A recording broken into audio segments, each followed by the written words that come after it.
նստում էի, համեր մտքովս անցա մի քանի ռանդոմ փաստեր պատմեմ ձեզ իմ մասին։ Ուրեմն ես մարդկանց մասին կարծիք եմ կազմում իրենց լսած երգերով։ Այս մեկը շոկային է լինելու պատրաստ եք։ Ես երբեք բանան չեմ կերել։ Ուրեմն ես շատ պունկտուալ եմ ու մեր զույգի դեպքում միշտ հակառակն եղել, ընկերության պայից սկսած մինչև ամուսնական կարգավիճակ,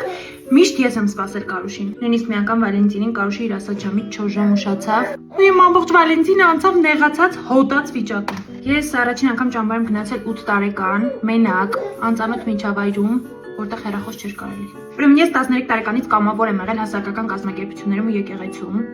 Այդ տարիքից դպրոցում սնունդ ենք հավաքել, գերնական պիտույք ենք հավաքել, անվճար տեխնիկայի ներկայացումներ ենք գյուղերում խաղացել։ Նույնիսկ կամավոր եմ եղել, երբ որ COVID էր, կամավոր վարորդ, ու քրոջս հետ ուտելիք էին բաժանել մարդկանց։ Քան էին տարբեր ընտանիքներում խփում, չգիտեմ ոնց, բայց ձեր քեզ լրիվ մատի տարեցի։ Ինչքան ուզում եք կարևոր հարցով գրած լինեն, պատասխանում եմ մենակ էներջերին,